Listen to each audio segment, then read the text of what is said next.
wa man nabiyuka wa ma dinuka wa ma kiblatuka wa ma imamuka wa man ikhwanuka.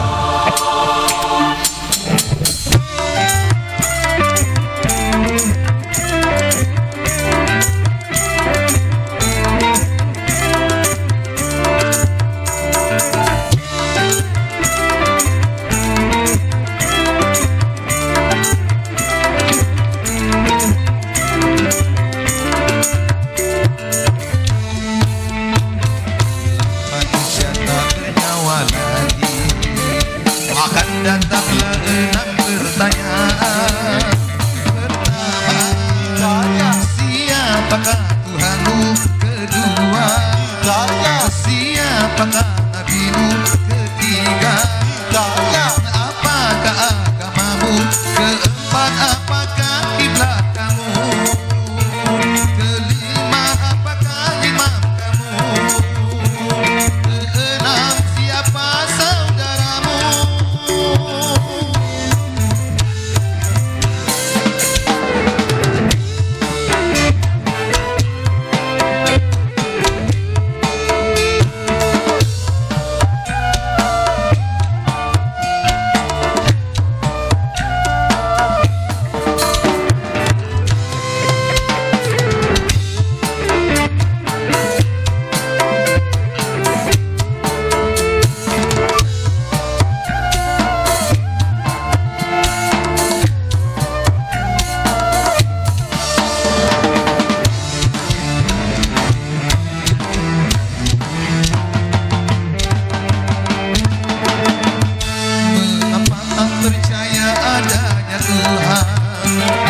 Mengapa tak percaya pada Nabimu?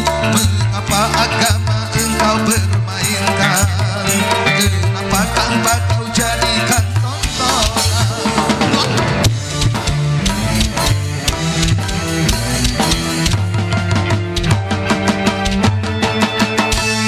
Mengapa Al-Quran tidak kau amalkan? Hanya kau jadikan sebagai hiasan. Kenapa saudara kau jadikan lawan? Hanya untuk kemenangan kejayaan. Tersesalah bagimu manusia yang durjana. Beruntunglah bagi orang yang takwa, semua pertanyaan mudah baginya. Pertama, jawab Allah itu Tuhanku. Kedua, jawablah Muhammadlah Nabiku. Ketiga, jawablah Islamlah agamaku. Keempat, Ka'bah itulah kiblatku.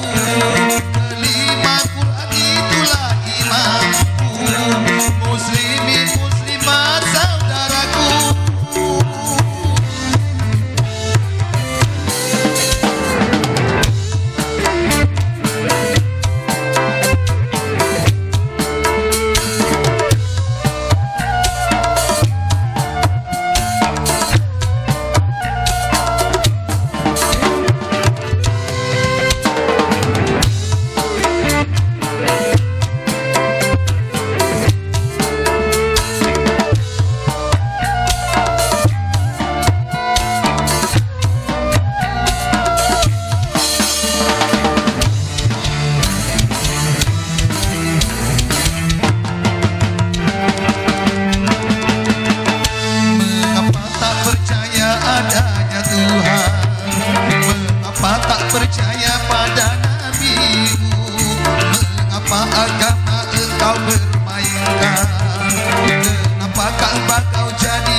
salam